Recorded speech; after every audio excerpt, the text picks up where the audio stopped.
All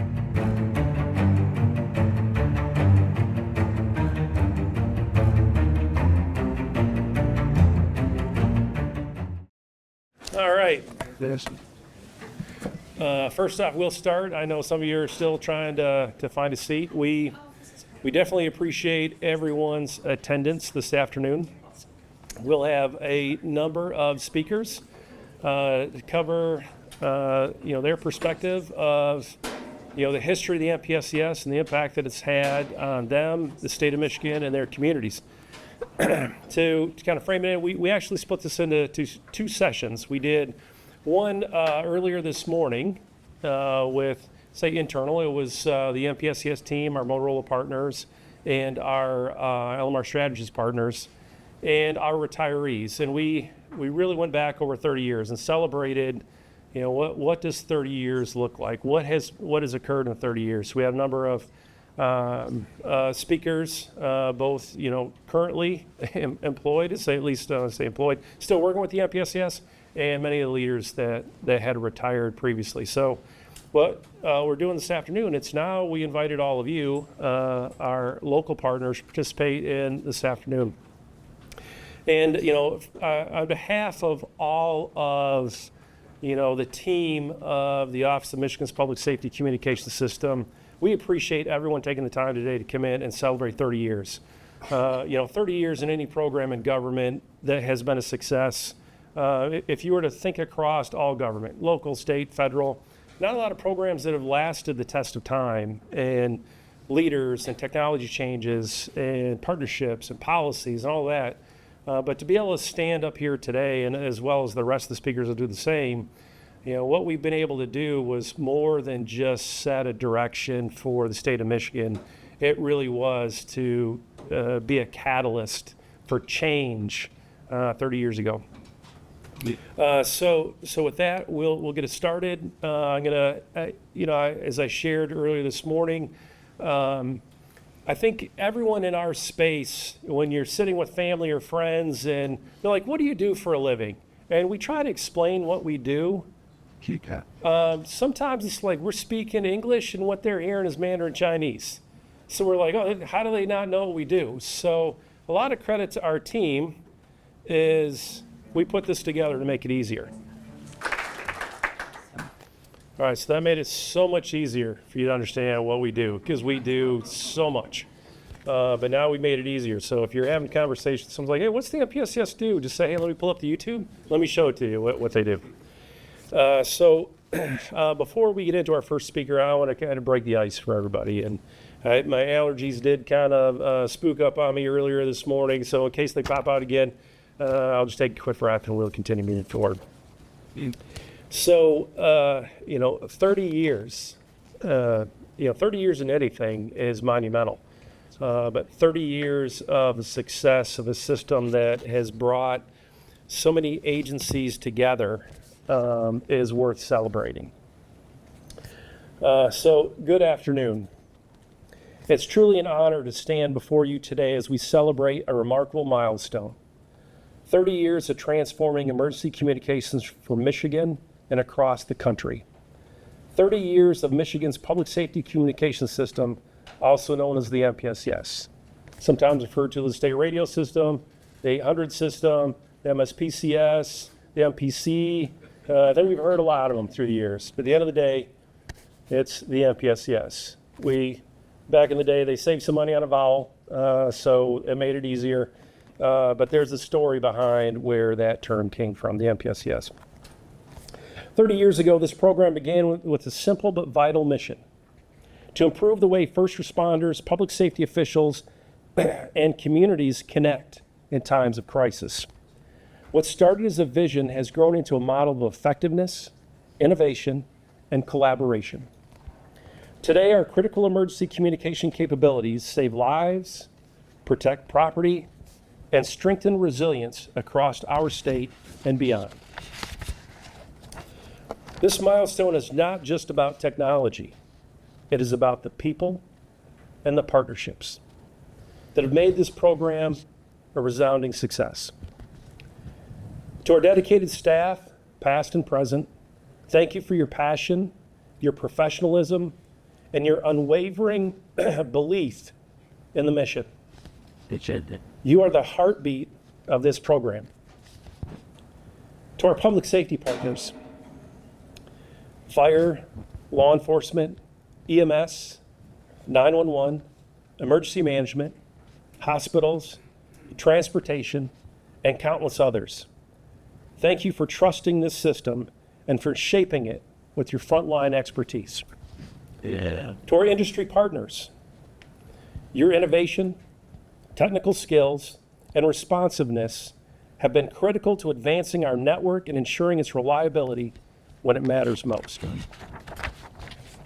And to our government leaders and policymakers, thank you for providing the vision, support, and resources to sustain this program for 3 decades. Together, we have turned challenges into opportunities. We've navigated natural disasters, infrastructure changes, and rapid advances in technology. Each challenge made us stronger, more resilient, and more determined to fulfill our mission. As we look ahead, this program will continue to evolve. The next generation of emergency communications will bring new tools, but our core purpose remains the same, ensuring that when every second counts, the message gets through. So today we celebrate not just 30 years of success, but the partnerships, innovation, and shared commitment that made it possible. This is your achievement. This is your legacy. On behalf of everyone who's been, part of this journey, thank you. And here's to the next 30 years of excellence for Michigan's public safety communication system.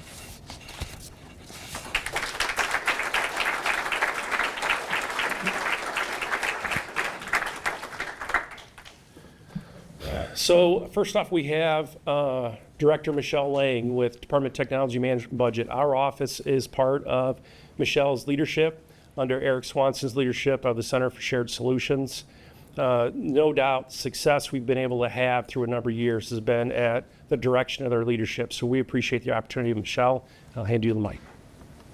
Thank you, Brad, for your comments. That's going to be a very tough act for me to follow. But good afternoon, everyone. Thank you so much for being here today with us at the Michigan State Police headquarters. I'm beyond excited to be part of celebrating 30 years of Michigan's public safety communication system. And I will tell you that it took me a hot minute when I came back to the department to get all of the letters in the right order, because sometimes I forget an S, but I think I got it down these days. I'm not sure if I picked it up in Brad's comments, but I'm told that Michigan was the first state in the nation to build a statewide communication system. 3 decades later, I'm proud to say that MPSCS is recognized as one of the largest and most reliable networks of its kind. This network is built on partnerships that connect thousands of organizations, more than 2,600, and those partnerships connect us to all 83 Michigan counties and countless communities across the state. Since 2021, nearly 500 new agencies have joined the network. We've also added capacity with 47 new tower sites and 40 additional dispatch centers. These advancements make a big difference for Michiganders by improving public safety and increasing our ability to quickly respond to emergency situations. In late January, I had a very small taste of what a day in the life looks like for some of our team at MPSCS when Laura Clark, raise your hand, Laura, she's here, Kayla Booz, also here, our chief deputy, and Eric Swanson visited a very snowy communication tower in the Upper Peninsula on the tip of the Keweenaw. I was told that it is not the last site in Michigan. It is the first site. Where's Dell? Those were his words. He corrected me on those. Tower number 1. From tower climbing to working all types of weather and coordinating the logistics of site maintenance, I'm continually impressed by the work you do to ensure year-round 24/7 connectivity. In July, I had an opportunity to meet up with the MPSCS team again, but this time in Gaylord. We visited a site in East Jordan to see the aftermath of the northern Michigan ice storm, which hit more than a dozen counties with devastating sleet, ice, and cold temperatures. I don't need to tell most of you this, as you lived it, but during the weather emergency, MPSCS staff worked around the clock clearing ice, repairing generators, coordinating fuel deliveries, and deploying portable sites. These are just a few of the things that were done. I'm not even scratching the surface on all the work the team had to do during that storm. Through this critical time, our team successfully kept the communication going, ensuring that first responders could coordinate with each other and help support our local communities. This coordination, including that among staff at the SEOC and on field teams, ensured that critical communications were never lost, even when falling ice damaged towers and shelters. As a reminder, MPSCS isn't just here for emergency situations. Team members also support some of Michigan's biggest celebratory and community events, including the Labor Day Mackinac Bridge Walk, the NCAA Final Four, and NFL championships when they're in town. Support at these events helps ensure public safety and boost the resources of our hardworking local partners. Before I hand the mic back over to Brad or to Colonel Grady, who's up next, I want to thank the MPSCS team members for all of their meaningful work in supporting public safety and getting us to this exciting milestone anniversary. For 30 years, MPSCS has been the backbone of Michigan's public safety communications, and the mission continues. With you, our partners, and the agencies we serve, Michigan can overcome any challenge. I know I can count on you to help Connect Solve when it matters most. Thank you. Good afternoon, everyone. And thank you, Director Lange and Mr. Stoddard, for inviting me to be a part of this wonderful celebration today. I am honored to be among the many special guests that are joining you. The Michigan State Police has a very long and storied history with the radio communications system that is today known as MPSCS. I said it right. As early as the 1930s, we recognized the need for reliable communications across the state to carry out our police mission. It's a point of pride that in 1936, the MSP deployed the first police cruiser one-way radio receiver. This was an innovation that allowed troopers to hear direction from personnel at our headquarters in East Lansing, which was a major leap forward in law enforcement capability. And throughout the 1940s, the MSP led the charge to expand communications statewide, using every available technology at that time to connect troopers across Michigan. And by the 1950s, we were operating the nation's first 150 megahertz communication system. Remarkably, we were able to keep that early system patched and operational for over 55 years, demonstrating both ingenuity and the ongoing need for modernization of our radio communications. By 1992, after years of careful design, planning, and cost studies, the specifications for a new statewide communication system, one large and flexible enough to serve not only state agencies, but also local public safety, were finalized and shared with potential vendors. In June of 1994, the Michigan legislature approved funding for the project, setting the stage for construction of the first statewide interoperable critical communication system in the nation. By 1997, phase one was complete, marking a historic achievement. Michigan was now home to the nation's first fully interoperable statewide critical communication system. One of the strengths of the MPSCS is that it is a radio system for all first responders, not just state troopers. The MPSCS is a literal lifeline for firefighters, EMS, our local police, emergency managers, and countless others who work to keep Michigan communities safe. From the earliest days, we have known that public safety depends on reliable communications. From traffic stops to large-scale mobilizations to disasters like weather emergencies, Michigan's first responders rely on this system to coordinate effectively and to save lives every day. The MPSCS is more than just technology. It's a public safety backbone built from decades of vision, leadership, and commitment to protecting the people of Michigan. The MSP is proud of our role in developing and building this system, and we continue to be proud to play a significant role today by training all new users and performing coverage testing statewide. Michigan, once again, being a leader. And I've gotten to see it throughout my career. I remember when I first met Mr. Stoddard some years ago as a district coordinator. I also remember when I first started in the agency and we were carrying radios this big. So it's wonderful to see us progress in this area with communications, extremely important for first responders. And I am grateful for the work that's been done by Mr. Stoddard and his staff and those that came before us. And I'm hoping that we continue moving forward and being a leader in this area with communications across this country. Thank you for having me. One thing I'm good at, as I tell my barber, I'm here to get you back on schedule. This will be quick.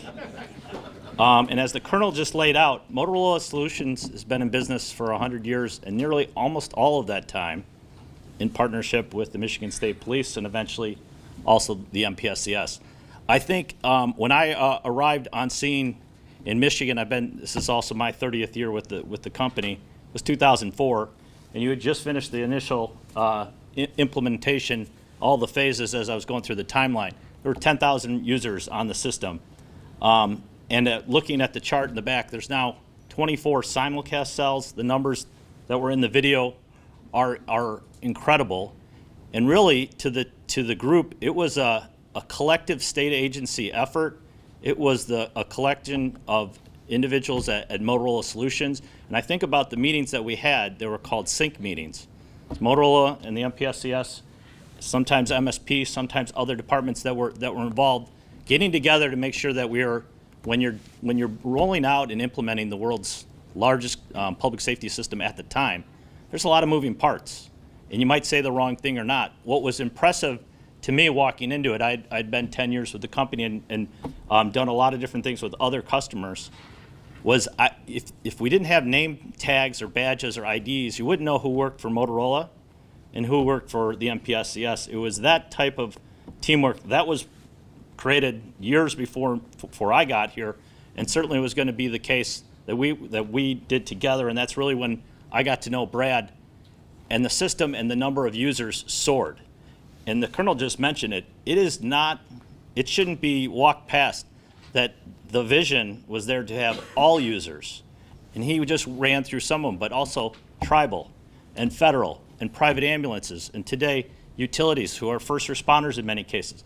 That at every turn, this system and the leadership and everyone involved and predecessors that maybe were here this morning and aren't here now, were ahead of the curve. It is truly impressive, and I lead our government business across North America, and I find myself constantly, maybe not saying we should do it exactly like Michigan, but they had about 1 million great ideas. Maybe we can use a couple of them here in this state or in this county or this region or this country or this province up in Canada. And I as a representative of the company, I also want to thank Brad, because I don't even know, we've lost count how many visitors you've had and hosted here. So thank you from all of us to show here's a path or a blueprint that you could possibly do it. And the last point I'll make, and I'll exit the stage, is if you think about it, I'm a Michigan resident. I live outside of Detroit. I couldn't be more proud when people ask me what I do, to Brad's question. When you say, well, I work with Michigan Public Safety Communication System, what is that? Public safety, first rule of government. Communication systems, that's what we do at Motorola. We think we do it well. That's put together to make you, your neighbors, me, my kids and wife safe at night, and I couldn't be more proud through the years as we added users. And it's unique that the more you actually sell or bring on users, the safer it gets. How sweet is that as a career? So very fortunate and very thankful. Thanks to your leadership, Brad. think that's the value of being around a long time is I'm only one face of this system. Although I've been a face on the system for a number of years. Our next speaker was one of the first faces of the system. Retired state police captain and former director of Michigan's Public Safety Communication System, Mr. Jeff Steffel. Greetings, everyone. It's good to be here today. I'm proud to be here today. We've had a number of speakers, and I think everyone, it speaks to everyone had a role in this. In 1992, I was brought in Lieutenant Colonel's office, and I was told that the radio system needed a little bit of a tune-up. And I don't know how you could call that a tune-up. We had 81 towers. We had 3 towers that were MIOSHA compliant. We had a number of antenna sites. Colonel, I didn't know anything about the 150 system because we were working on a low band system. And communications were horrible. My first post was the Erie post, and I'd be 10 miles from the post, and I'd call in for a file check. My post couldn't hear me, but the Ypsilanti post, 50 miles away, could. So I'd have to run my file checks through IPSI. And it was an old system. It was a 1944 system, and there just wasn't much left. We cobbled it together over and over again. So Colonel Bolger says to me, well, these guys in communications, they put out an RFP, and we got to evaluate it, and we got to get this system running. And I said, I'm in dope. I'm taking care of people buying dope. I got 15 lieutenants and 8 teams out there statewide buying dope. Why? Well, you got a law degree, you might know something about it, so you're the guy. So I ended up being the guy. And I remember the first, amongst other duties, I grabbed the RFP one day and I went out to the training division. And I sat down and I says, how am I going to evaluate this? And I looked at the RFP and I didn't understand anything in it. I looked at the responses. I didn't understand any of those. I started creating a spreadsheet. And then things started happening. We brought on a quality assurance contractor, Buford Golf. We had 2 bids, Harris Corporation and Motorola. And DMB had 2 people on the evaluation committee. Harry Warner was on it with me. And halfway through the bid evaluations, I said to the top guy, Mike Tanner from DMB, I said, Mike, I'm going to disqualify Harris Corporation from this bid. He says, well, you can't do that.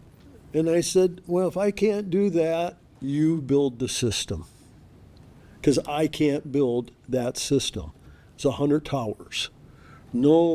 No compliance with our testing requirements, anything. We're buying vaporware.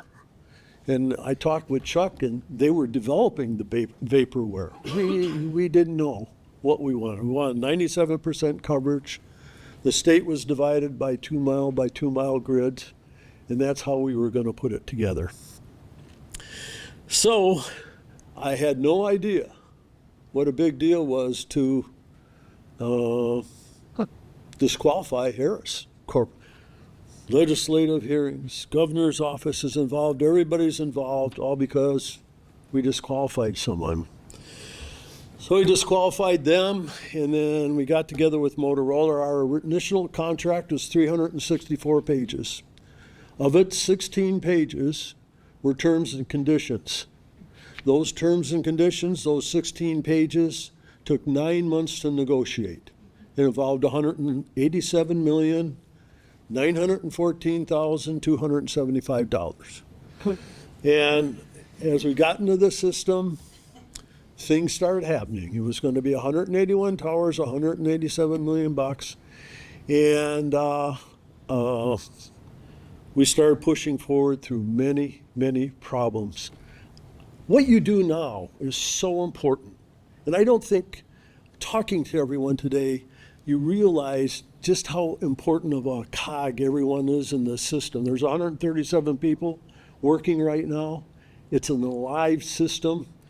And what you do is very important. It's important to everyone in the public safety sector, first responders. But when we started out, it was going to be 181 towers, and it was going to be for state police. And at some point in time, the name comes up because we said, well, what are we going to call this? We got the radio system. I says, well, who's building it? Michigan. Who's it for? Well, it's for public safety. And what is it? A communication system. Bingo, there's your name. That's how things happen. We did more policy in a week than what executive council did in a year. In all of it, we never got it approved. We just did what had to be done. Motorola was a willing partner. Buford Golf was excellent as a quality assurance contractor. And we had some ups and downs. I will tell you one little up and down. In the initial evaluation of the first phase, and we weren't paying them a dime till the first phase was built and running. When it was running, we would give them, I think the check was $25 million, something like that, $29 million.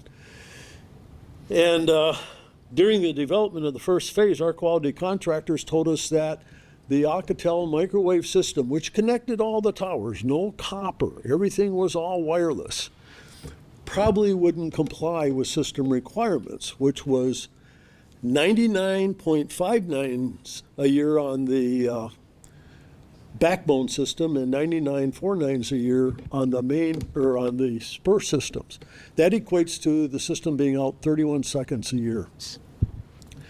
We said, well, this is it. Halfway through the program, microwave radios were out of compliance on 14 sites. I talked to Chuck about it. I said, you got to do something.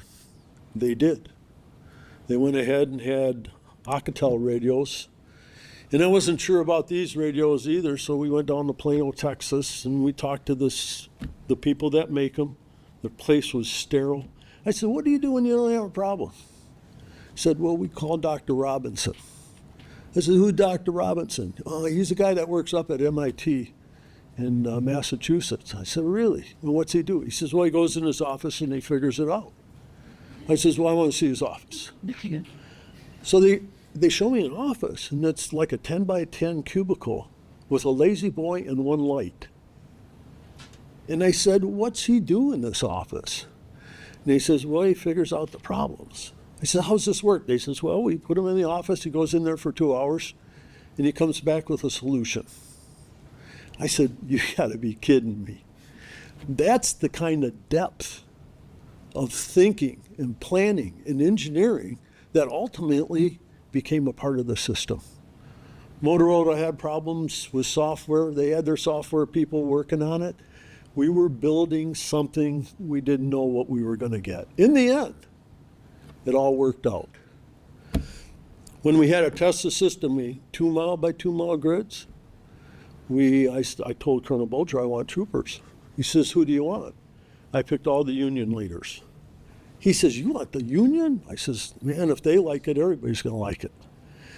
I don't think Motorola's had any more exciting time than they did with those 4 troopers going to every 2 mile grid in the state, in the bush, in the forests, everywhere. So in the end, we ended up with this program. But the bottom line is that the collaboration was so important. The governor was entirely behind this project. It was the largest purchase the state has ever made. Our probes chair, Harry Gass at the time, helped us out. The Motorola team did everything they were supposed to do. They fulfilled their end of the contract, and we made it work. And it was very exciting. It was barbaric compared to what you have now. We had no idea what this would be. I do remember meeting with Harry and Dave early on, and I says, what's your vision here? And, well, they don't know. I do remember we could have 2 million signatures on the original system. I says, well, it could be 2 million radios. Oh, we'll never get that. Well, what are we, 165,000? 156. Yeah, 157, 220, 220, 600 agencies. It's amazing. No one else has done this. So, in the end, we built it with the state police character. Do right, 8 hours work for 8 hours pay. Treat people as you want to be treated. Motorola was a part of that. We were a part of that, and we ended up building the radio system. In ending, I'm 77 years old, and I've gotten to the age where not only is it nice to be seen, but it's also nice to be remembered. And I appreciate being here. We live our lives in the past, the present, and the future. If you dwell on the past, you're going to be depressed. If you dwell in the future, you're going to be anxious. So you live in the present. I've got a lot of past behind me, but you guys give me the present to live in, and I appreciate it.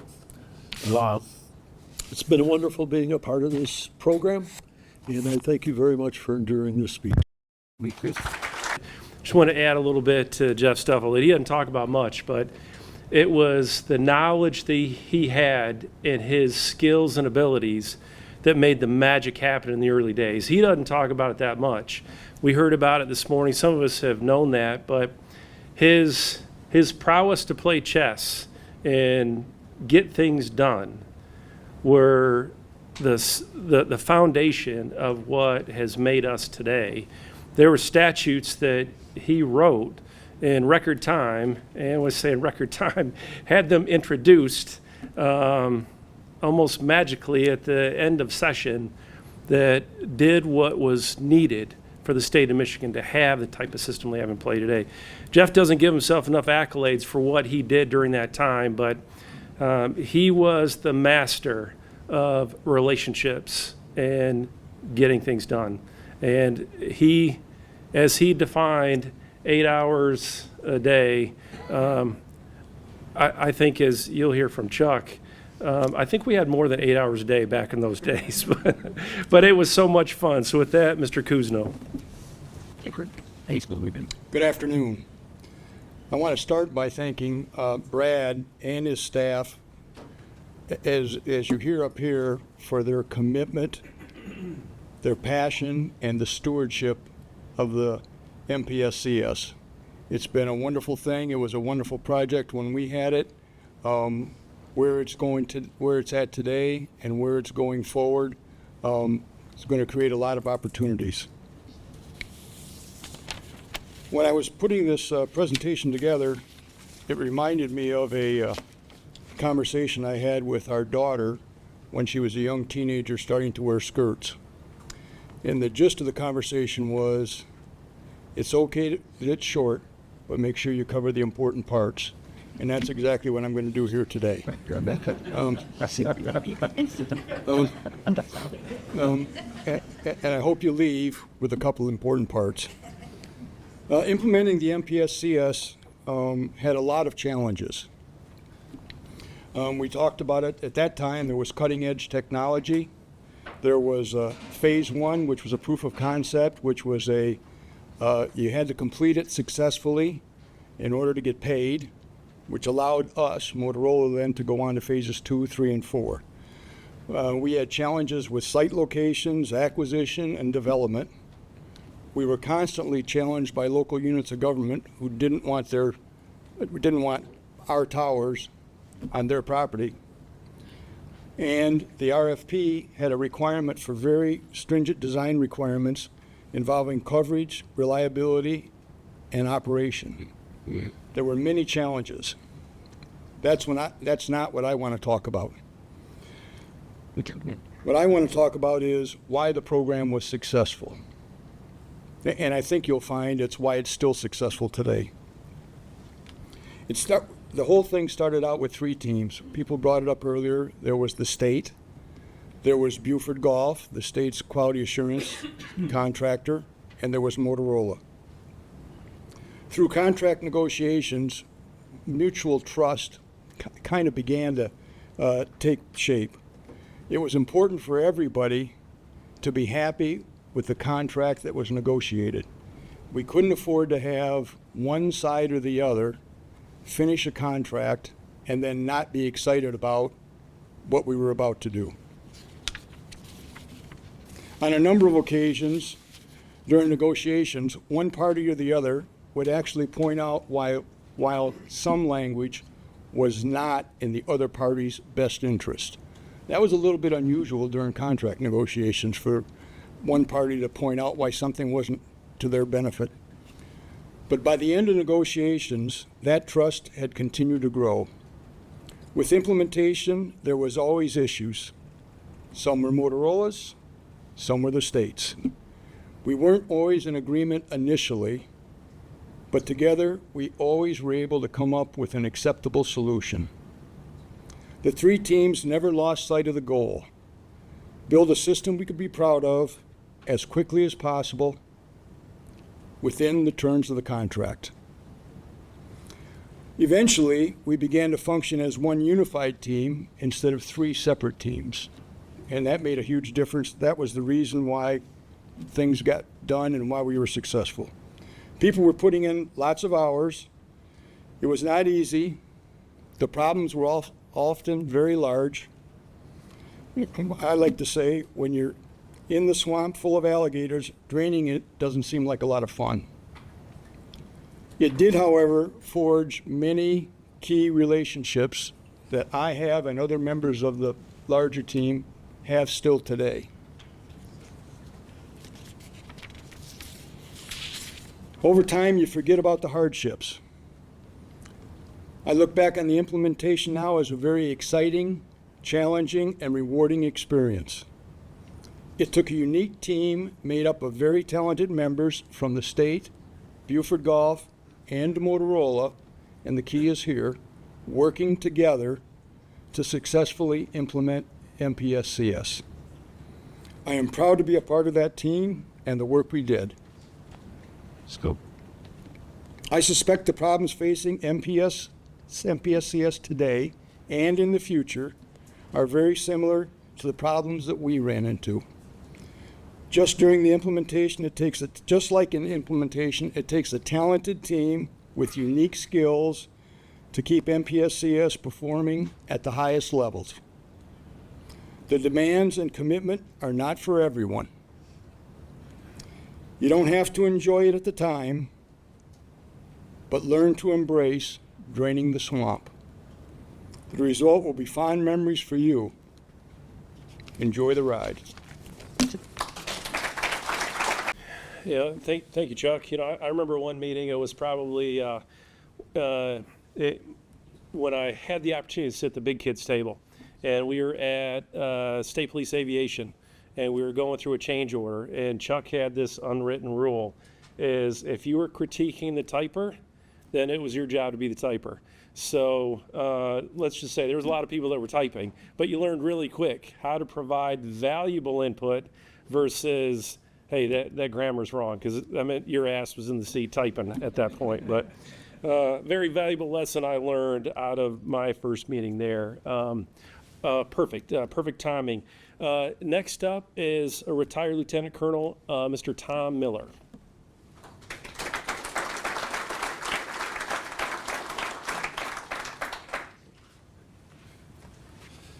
Thanks, Brad.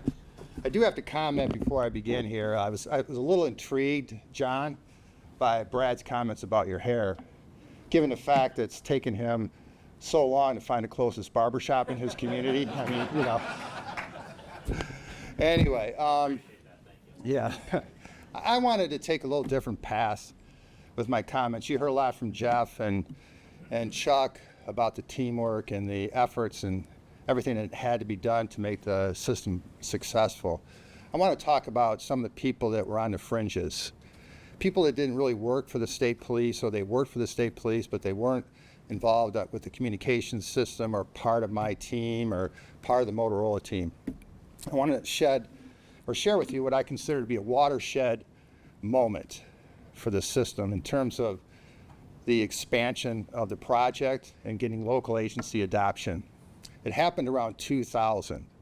At that time, there was a heightened awareness by the governor's office, by the legislature, that they felt that given the amount of investment, and Jeff covered that we really had to put a higher focus around getting local agency adoption and bringing local agencies onto the system, which all of you have done very well since that time.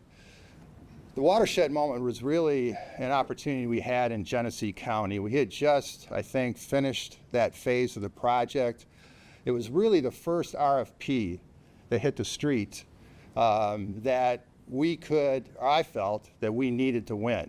When I say we in Motorola. The unfortunate thing at the time is that we didn't have the requirements that were being adopted, although they weren't approved, they were in the final phases, would not allow Motorola to bid the system. They had to build a standalone 800 megahertz system. They couldn't bid the state system. So I enlisted the help of our post commander, a real bulldog over in Flint, First Lieutenant Diane Garrison. Those of you know who Diane is she was phenomenal in terms of really going after something and executing and getting things done. She contacted me. She said, Tom, I got a problem over here in Flint. The radio committee, which I'm on, they're going to publish an RFP, and we're not going to be able to bid this with the state system. So I went over and met with the radio committee, and then Diane and I put together a strategy, and she executed on the strategy. Just in a nutshell, without taking a lot of time, she was able to influence the RFP requirements and change them and get Motorola to be able to bid the state system as well as a standalone. If I recall correctly, Motorola bid both. But Motorola won that. And I say Motorola won it, we won it. The MPSCS won it. Had we not won that RFP, we would have been decades behind where we are today, without a doubt. Because what that did is it established a precedent. For those of you who do a lot of work in government procurement, you understand the importance of precedents, right? That was a precedent. It allowed us to then take that RFP language and take it to other counties, and let other counties use that language that allowed them to then put requirements into the public that allowed Motorola to bid the system. It was work that Diane did rigorously, effectively, that really established what I would say that watershed moment, that moment where it put us on track to expand the system, to get local agency adoption. I mean, we were fighting a lot of things at the time. We were fighting these thoughts about 800 megahertz, particularly from the fire community, and they didn't like it, and they didn't think it worked in buildings. So there was a lot of different things around the technology part. But as I said this morning, the most important part of any big project like this, it's the people part, right? That's the hard part. The technology is the easy thing, right? It really is. It's the hard part is the people part. And I said this morning in my comments, right? It's about gaining trust, being accountable, executing. That's how you get multi-agency participation in any project. I came from narcotics like Jeff did. I managed a multi-jurisdictional task force. And you were successful by getting local chiefs to trust you as a leader that you were going to execute and you were going to be effective utilizing the resources. Brad and the team here have been effective at utilizing the resources given to them to expand this system to the point it is a national, it doesn't get better. I mean, I can tell you that because I've been in this field a long time since I retired from MSP, and I can tell you this is it's a landmark project. It is one you point to and you say, it doesn't get better than this one. To me, this is the most representative form of good government that you can point to. Because it's effective, it's efficient, it's saving taxpayer money, it's improving officer safety, and it's enhancing the services to the taxpayers and the citizens of Michigan. That's what's important, right? This project does this. It did it. It's done it since it started, and it's done it because everybody in this room has been invested in what's right for the state of Michigan.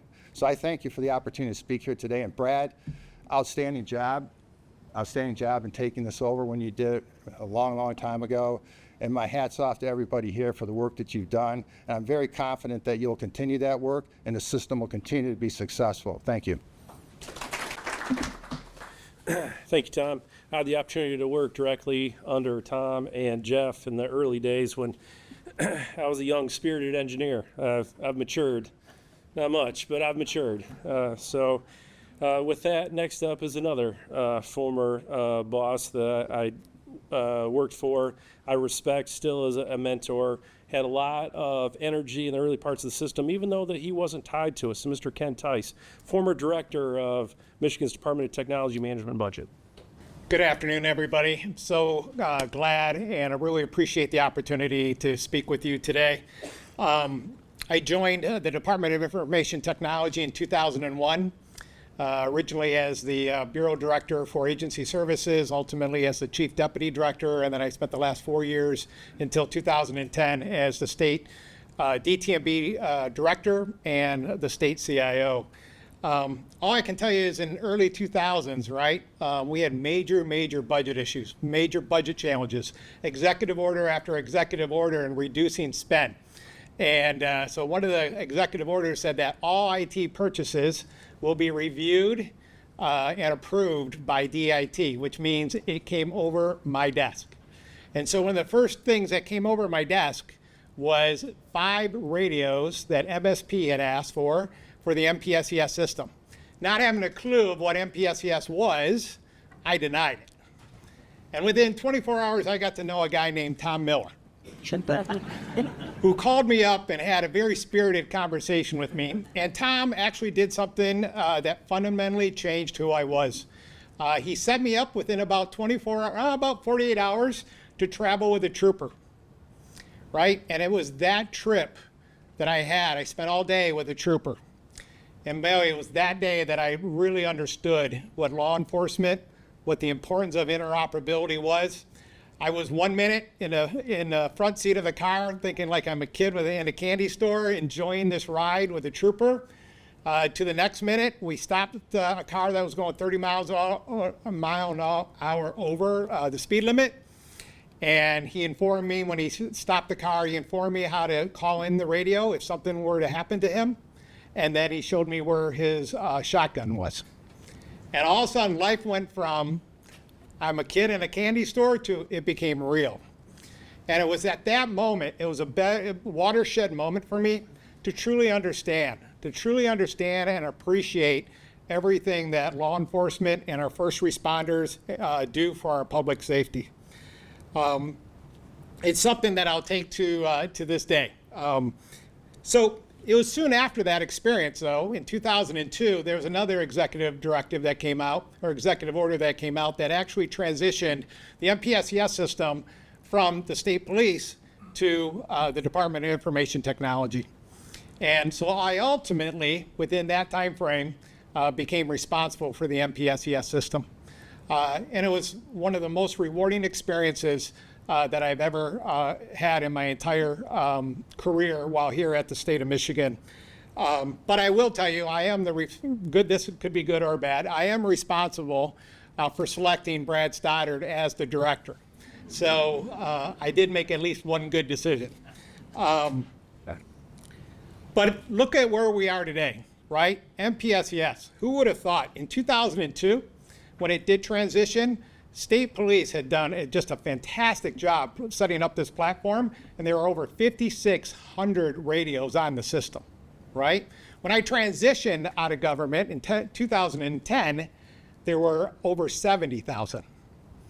And today, right, 2025, there's 156,000. And it's just like Tom Miller just said, you cannot come up with a better example of how to collaborate and a better success throughout all layers of government than this. And we did it in the one area that is the most critical, and that is our public safety for our citizens. So I would like to thank the entire community, because if there's one common theme you're hearing today, it's about the entire community. This didn't happen just by one agency, it happened by the entire community.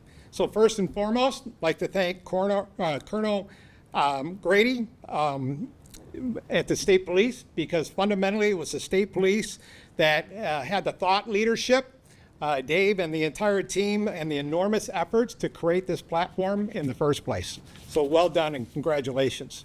Secondly, I'd like to thank John and the Motorola team for unwavering commitment to the state of Michigan and providing world-class support to the MPSCS system since its inception. Thirdly, I'd like to thank Director Lange and DTMB for your continued belief and commitment in being an amazing IT steward and provider to the MPSCS system.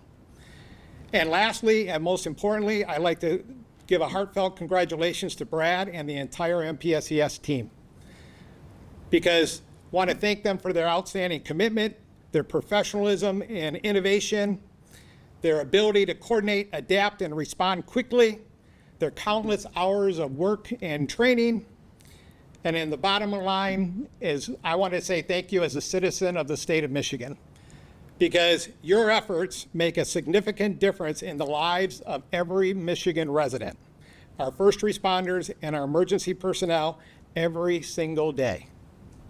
So in summary, congratulations to the entire community that brought MPSCS to where it is today, and I look forward to really watching where you take it next.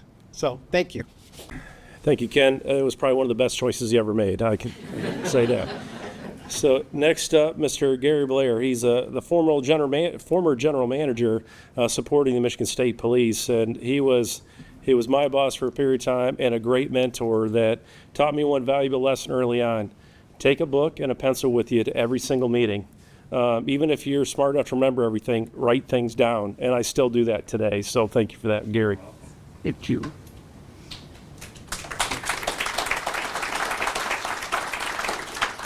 Good afternoon. I'm going to be brief to keep us on time.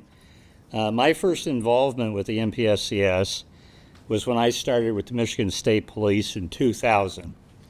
My focus at that time was IT systems and data sharing. In 2002, as many of you may recall, Governor Engler consolidated IT operations into the Department of Information Technology. I was responsible for public safety agencies and the MPSCS at that point under Ken Theis. From the groundbreaking in 1995 to today, the MPS has grown to meet the vision of the original planning team.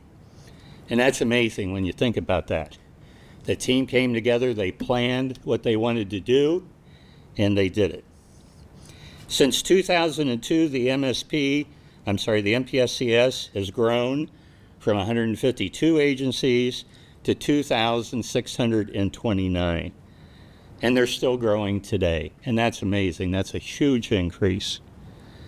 A measure of utilization that I liked at the time that I was involved with the MPSCS was the push to talk that we tracked. And in 2002, it was 2 million push to talks a month. Today, it's 16 million and growing. So that is just amazing to me. One of the goals that we worked for was the inclusion of the fire service. Today, they make up 35% of the user base here in Michigan. MPSCS, think about volunteer firemen. They support 17,969 fire pagers that those volunteers use and have. And that's an amazing number. When I look back over the past 23 years, the MPSCS staff and the user community has done an outstanding job in expanding and improving the system. The MPSCS is truly a treasured asset of the state of Michigan. Thank you. Thank you, Gary. Next up, another former leader that had a hand from the time that he was just a troop to when he retired as Lieutenant Colonel of State Police, Mr. Chris Kelenske.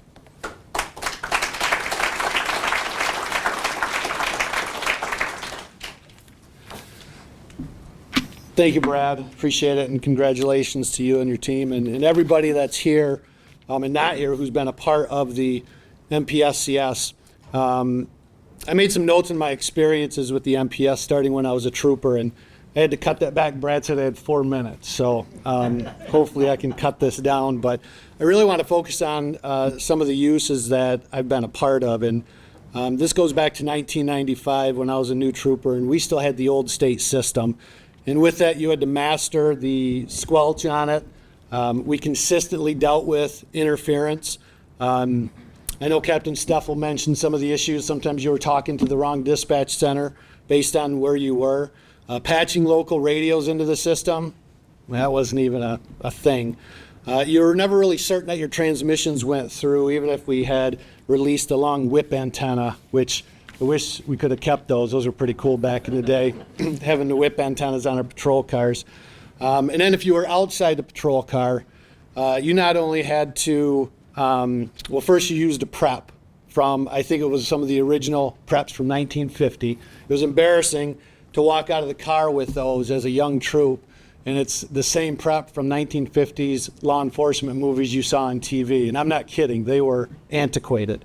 And then you also had to make sure the whip antenna was up and hit a repeater switch that was right by the radio. And even then, your radio may not work as you anticipated when you got out. And then my first experience with the MPSCS was during the first phase, again, late 1995, shortly after I started with MSP. And it was made very clear to us, probably by Captain Steffel, or through Captain Steffel, that that phase had to succeed. Phase 1 had to succeed. We didn't know why, and to assist any way that we could. And even though we were excited about this new system, during phase 1 it was common for us to have to report our concerns and the issues that came up while we were on patrol. And while it was frustrating at times for us, it was probably frustrating for MPSCS personnel because a lot of times it was also user error, and we were blaming the system back then. We frequently had to do a 5-count test for MPSCS personnel when they called us to ensure that there was proper radio coverage or whatever else they were doing. We just knew we had to count to 5 on the radio, and then they made some tweaks. And that's where I met Theron, who clearly was invested in ensuring that that system was functioning properly for us and was listening to the concerns that we had while we were out in the field. And cell phones, and I bring this up because there's some people here, I think, that may not realize this. Cell phones weren't around. We had one bag phone that the detectives had that you never got to use. So when we started to get private calls, or we could make private calls on the radio system, that was like the coolest thing, to be able to do that from a patrol car. We didn't have to drive a county and a half, 2 counties back to the post to talk to the sergeant. We didn't have to stop at a gas station to use a phone, which sometimes was not always the best, depending on where you were. And it became clear to me much later in my career that those who initiated the statewide communication system not only had great vision for a public safety communication system, but also the leadership and the fortitude to actually implement it. This truly was cutting edge. And then after 9/11, we sent a few Michigan multidisciplinary teams to attend the Arlington County or the Pentagon Attack After Action Report. And we'd had the system obviously in for 7 years or whatever it was. And while we were there and listening to the discussions on radio use and interoperability, I remember thinking back and talking about this as a team, how fortunate we were in Michigan to have such a robust and resilient statewide communications system that could work through blackouts, disasters, severe weather. The system always functioned. We may not have had all the public safety personnel on the MPSCS at the time, but we were certainly so far ahead of other states, and the momentum was truly in our favor. The 9/11 tragedy, I truly believe that validated all the work and the investment that went into the development and build out of the system, and made other public safety agencies rethink their communications efforts and strategies and systems. And quite honestly, some had already started building different systems, and they eventually would switch and jump onto the MPSCS. For some, the system was viewed as a routine system for dispatching personnel for calls of service. I was fortunate to be able to use the system for much broader missions besides working the road, including a significant number of large-scale disasters and emergencies and mobilizations, including one of the largest deployments of MSP resources and personnel, and a significant number of resources from our local partners for the right to work demonstrations. And during these events, we could communicate with MSP personnel from across the state, other local, state, federal, tribal agencies involved from multiple disciplines. And I only needed to carry one handheld radio or use one control base station. I didn't have to make sure the whip antenna was up. I didn't have to hit any repeaters. And it worked flawlessly all the time. We also use the MPSCS in conjunction with our local and federal counterparts to conduct joint preliminary damage assessments after some natural disasters. The MPSCS was used to coordinate movements. It was used to relay damage assessment information and data and perform status checks on our teams through the team leaders. And in 2014, when we had a governor and presidential declaration over in southeast Michigan for some flooding, there was a potential for severe thunderstorms, which eventually produced a funnel cloud. The National Weather Service in Detroit had direct communication with our teams that were out there, and they were able to tell them that, in fact, the funnel cloud was forming near them, got the teams to safety, and then told them when they could come back out and finish the assessments. I never would have thought, I would have bet a paycheck in 95 that the National Weather Service would never be on this radio system. 2 years paychecks, that fire service would have pagers on it. Would have definitely taken that bet. I would have lost eventually, but it was during that when I realized just how incredible this system was, and our federal partners did too, because they always use cell phones, and if you've ever been in a disaster area with a cell phone, they don't always work. And then lastly, I just wanted to mention during Hurricane Katrina, because even though we had the system here in Michigan, when we deployed a contingent of law enforcement, state and local law enforcement personnel, we sent MPSCS personnel with them with, I think, might have been the Communications on Wheels or whatever it was called back then. Not only did they have the radio system set up for all of our personnel when they got down there, Louisiana State Police had, I think, a similar system. Somehow they used our MPSCS personnel to get that system up and running and connect all these responders, and it was truly incredible. These past experiences made it a very easy decision to ensure the MPSCS NCC had a redundant, hardened space when we built out the new State Emergency Operations Center. Even though I had to fight with some, Brad was pretty adamant that it had to go in there, so he did it, to make sure that we always, no matter what emergency or disaster we have, we're always going to have an effective and resilient public safety communication system in Michigan. So over 30 years, I've been fortunate to see firsthand how the system has evolved, fostered collaboration and coordination amongst all the disciplines in public safety, and helped keep Michigan residents, visitors, and our public safety professionals safer. So again, congratulations, Brad, the rest of your team on your continued success, and my deepest gratitude to everybody who has continued or contributed to the vision, development, and the continual operation of the MPSCS. So thank you. So next up is our Michigan's Public Safety Communications Interoperability Board Chair, Mr. Bryce Tracy. So just a little bit of background before Bryce gets here. We've had a governing board over our systems since the days we were part of the state police, and then it changed through the years, and it's made up of public safety personnel to set the direction on where the MPSCS is going. And Bryce has been the chair 2 terms, I think. Yeah, about 2 terms. But with that, our board chair, Mr. Tracy.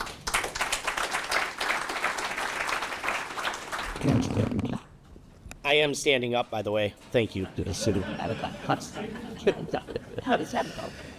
It's truly a pleasure today to stand before you as we gather to celebrate 30 years of the MPSCS. As Brad mentioned earlier, this milestone is not just about radios, technology, towers, or talk groups. It's about all the people who have been involved. It's about the dedicated men and women, both past and present, who have built, maintained, and advanced this system into the world-class network it is today.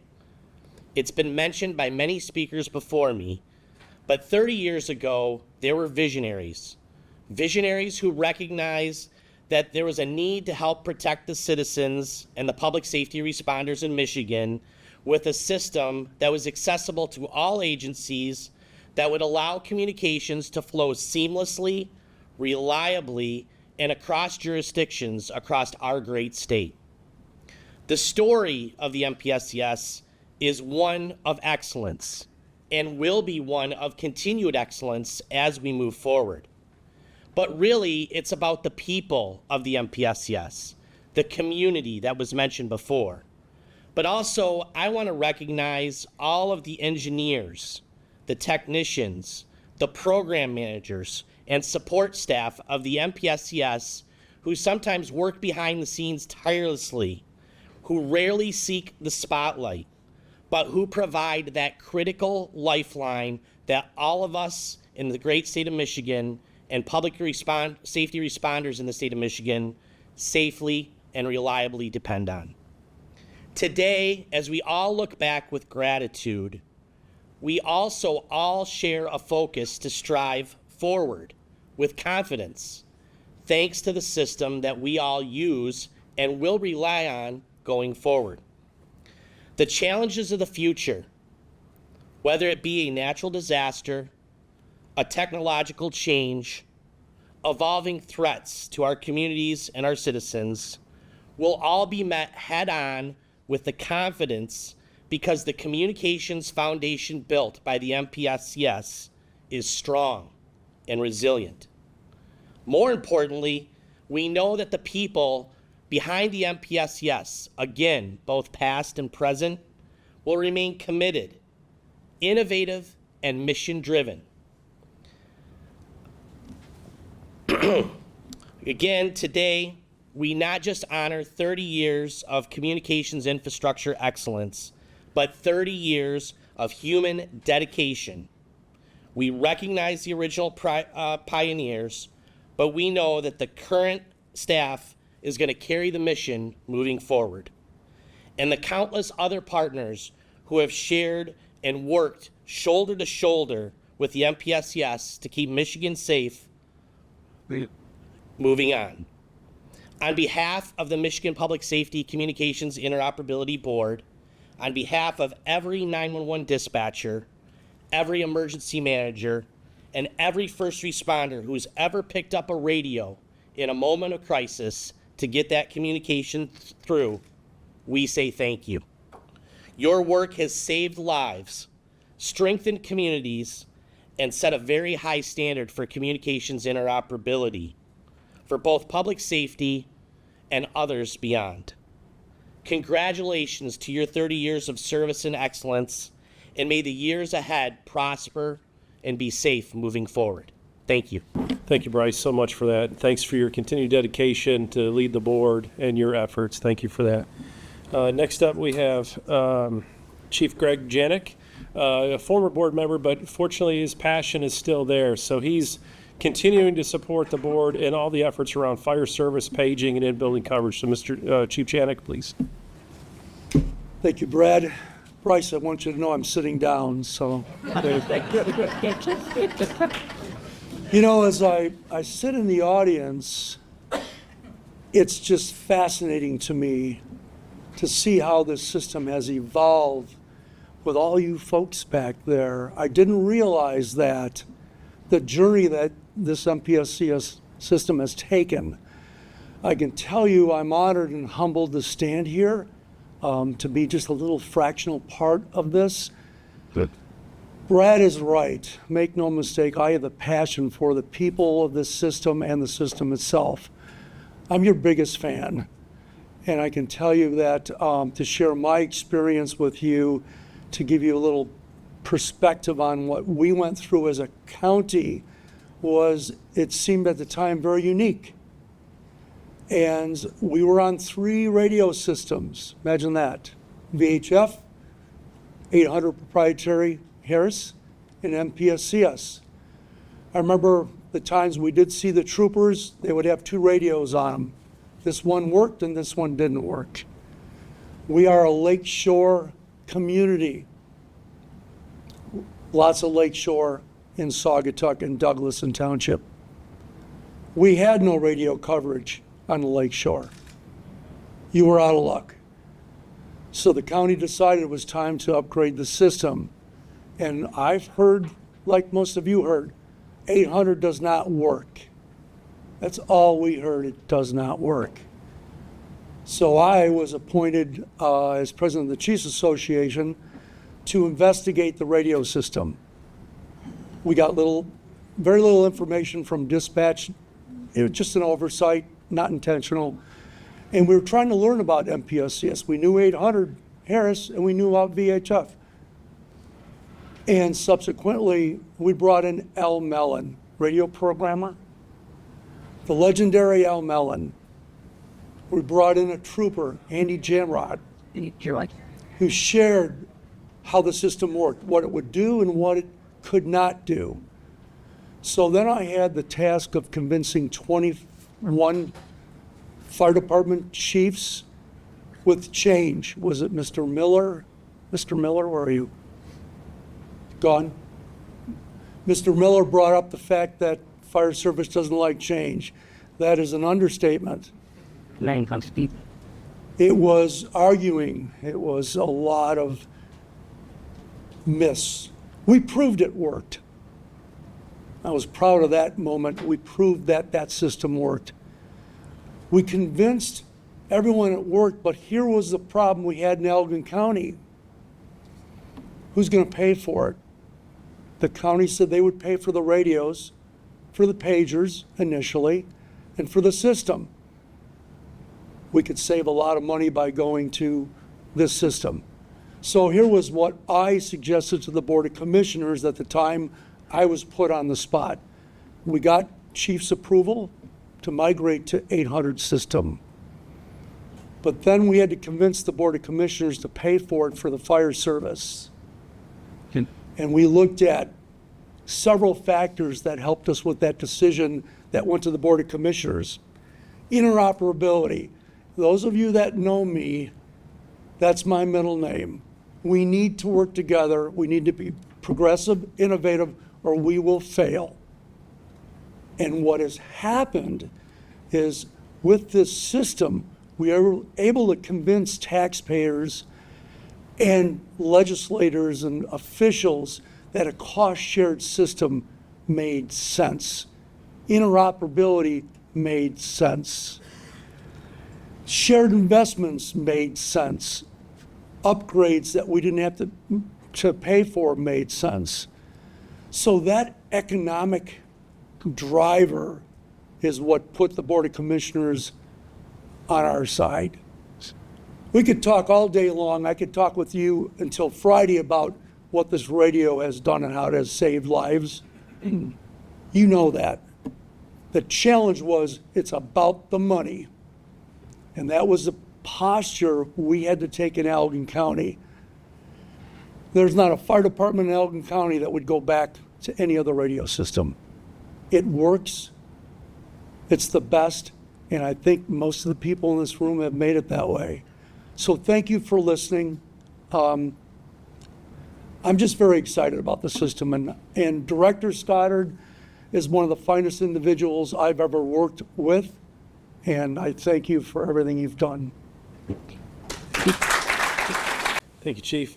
Next up, we have Chief Wilkinson out of City of Burton Fire. Chief, please make your way up and give us your perspective of how it's changed the life in your area as well. Nick. Good afternoon, everybody, and thank you for having me. A little background on what MPSCS has done for public safety. I started in the fire service in 1996.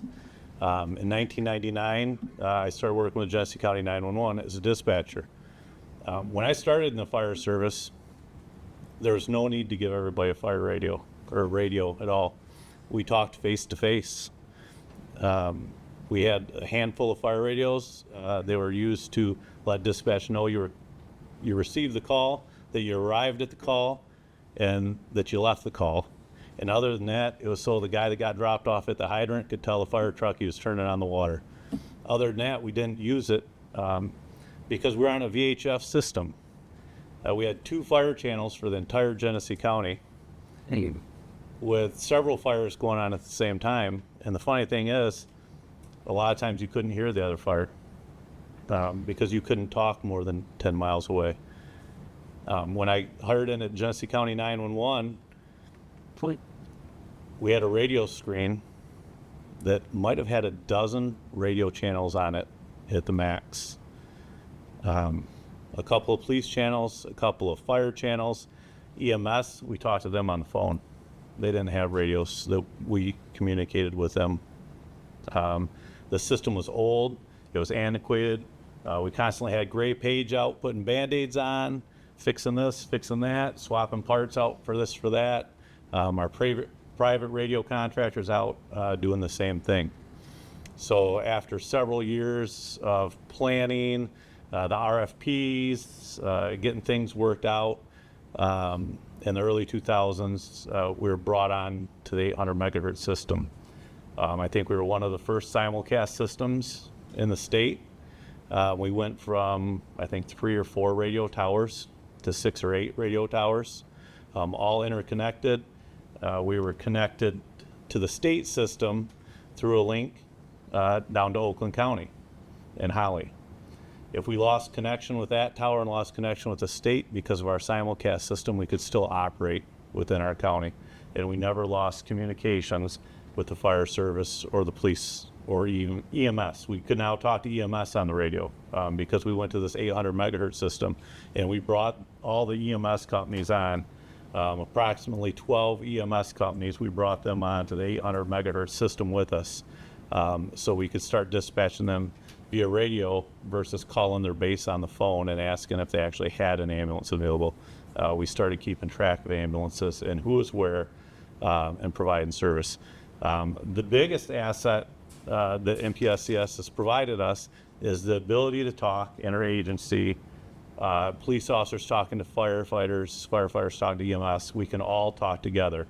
And we've had many incidents in our area where we have tested that, where we've reached out to the NCC and said we need a statewide talk group right away. And they were able to get us that so we could handle the incident with a unified command system and all talk to each other. So the benefits that MPSC has given us and the distance they have brought us in the last 30 years, in February will be my 30th year in the fire service, and the things that we've seen and the changes we've made, some of the upgrades over the years have doubled the amount of talk groups we have in our radios now. The radios are phenomenal, and I can't praise it enough, and thank the MPSCS and all their technicians and everybody who has been a part of this over the 30 years to get us to where we are now, because it has truly brought us a long way. So thank you to you and your staff. All right, and our last speaker we have, Mr. Matt Groesser. Came out of retirement, back to the major leagues at 9-1 in Ottawa County. Matt, let you rest.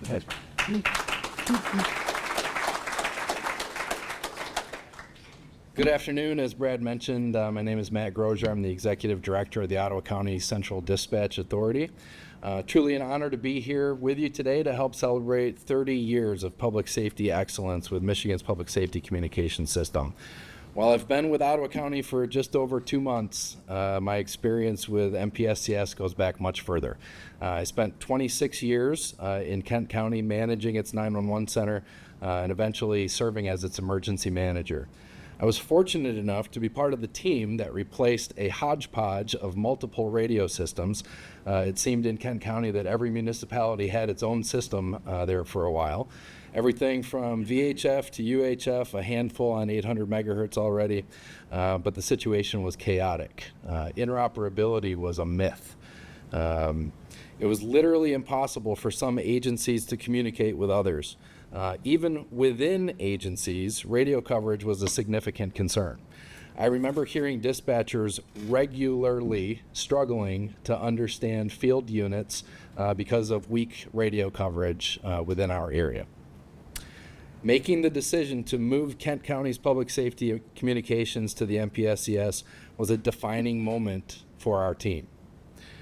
We worked closely with MPSCS staff, tapping into their incredible knowledge and expertise.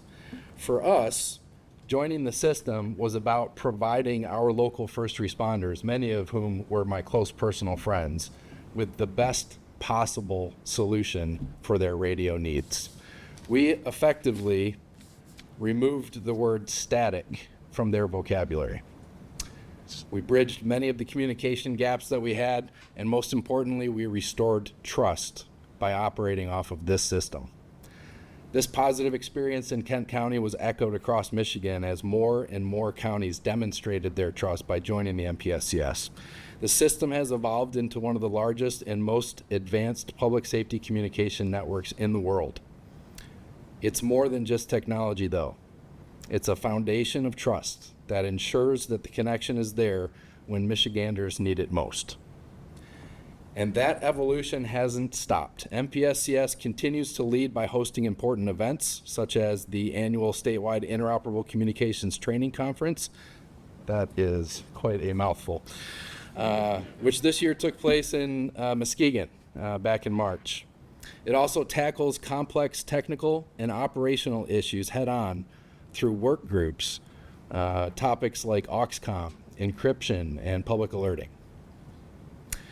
These are groups who are run by local professionals like me, but facilitated by MPSCS staff to maintain consistency and transparency.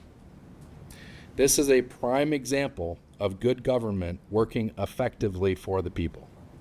Thank you to everyone here who has helped to build and sustain this incredible system over the past 30 years. Your dedication has made Michigan a safer place for all. Thank you. Thank you, Matt. You know, as you heard one common theme, I know I heard very much the same, is good government, trust, people. You know, technology changes. We all know that. We all live in that environment. Even as Tom Miller, I believe it was Tom that talked about, or it might have been Chris, about cell phones didn't exist. But it was still people. People still communicated. You still had to have a level of trust. So it didn't matter what the medium was. You still had to create a foundation. That's not going to change for us. You know, the culture that has been, you know, part of the MPSCS, we really, you know, adopted it out of the former leaders from years ago, which was to sit down and talk to people. Sit in their offices, talk to them. And for those that may not be aware, some of our counties, it's a further drive from here than it is to go to Washington, D.C. So, but they still want the FaceTime. They still want the trust. They still want to develop the relationship. And we all live that. That's all what we experience every single day. There's a number of our local partners or state partners, many of you that are here today, definitely appreciate you continuing to support across all the areas, not just the two that we traditionally work with on a regular basis, but all the agencies. Military and Veterans Affairs, National Guard, Transportation, Natural Resources.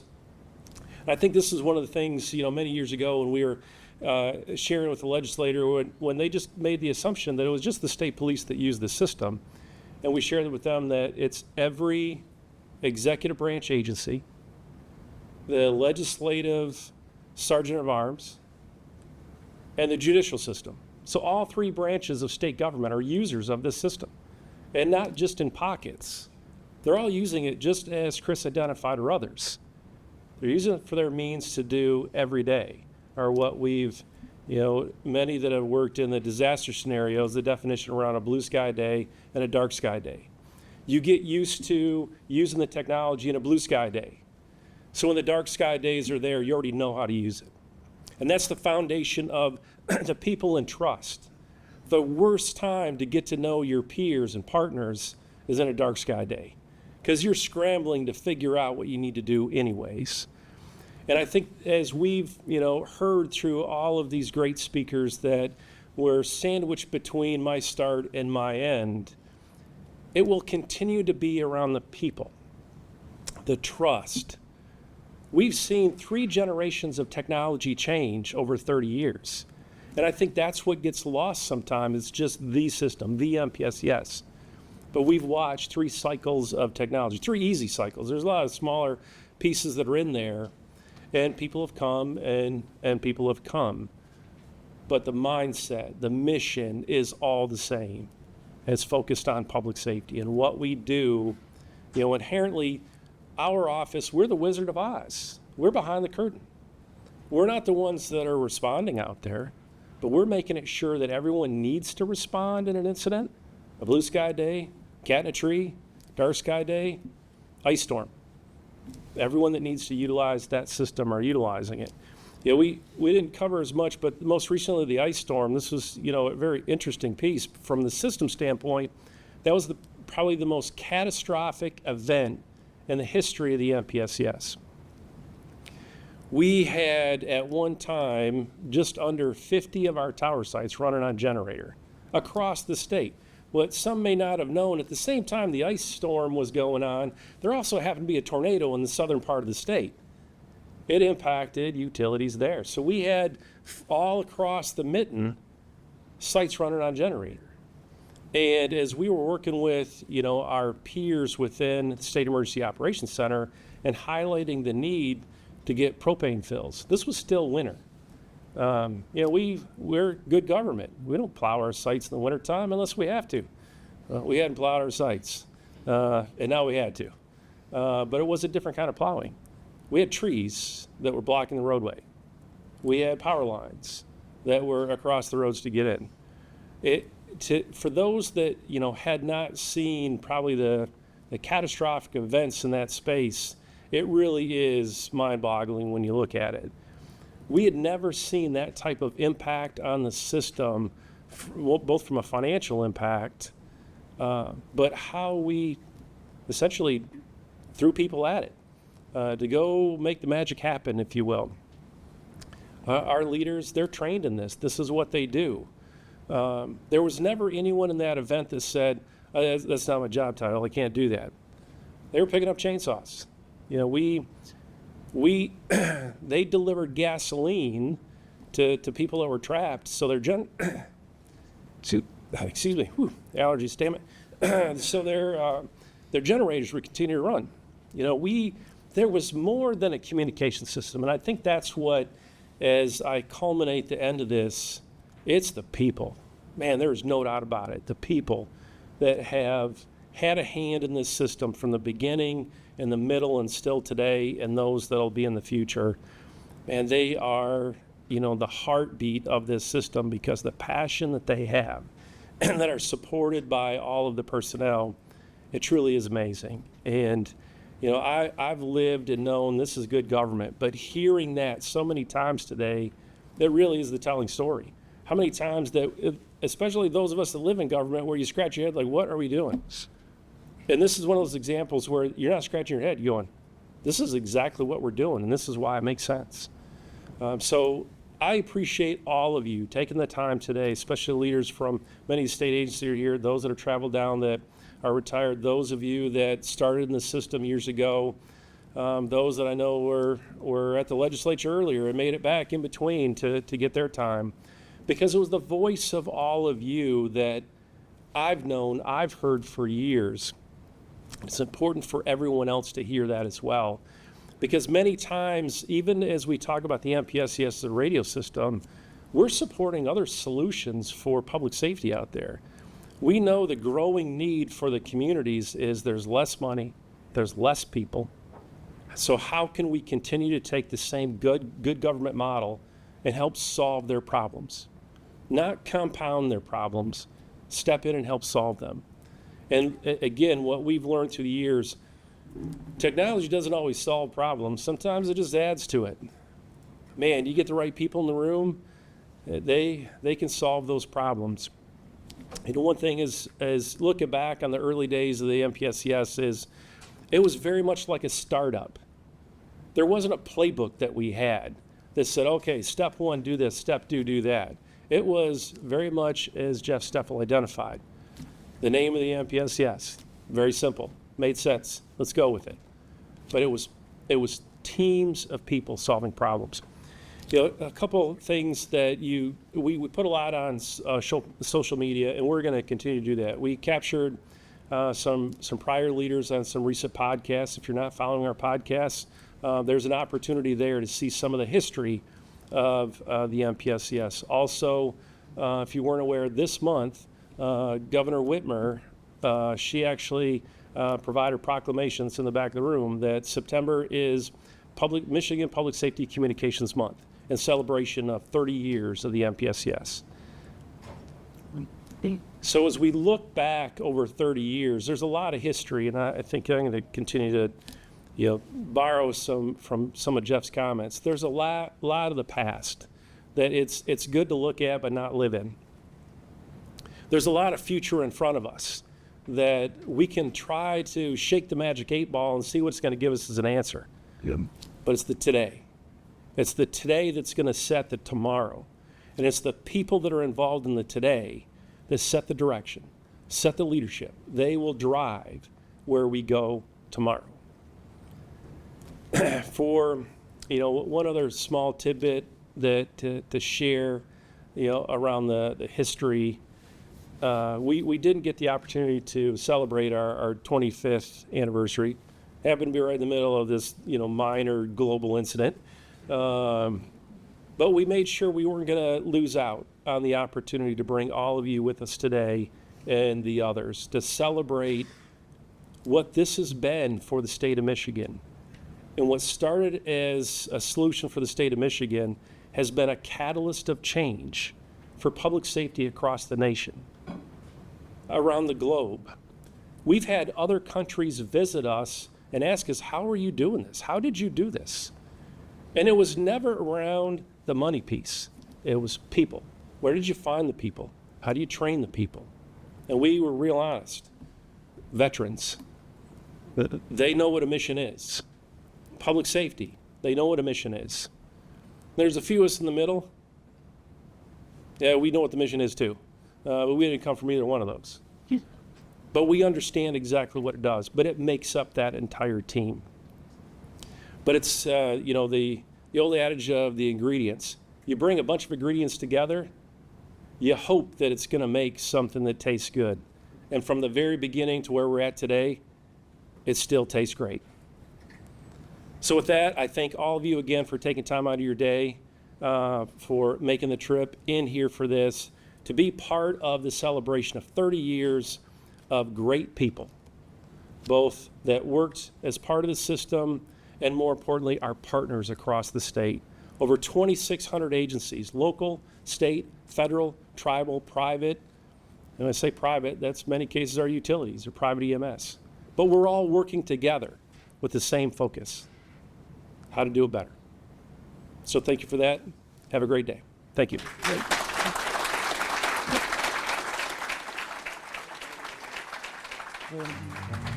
you.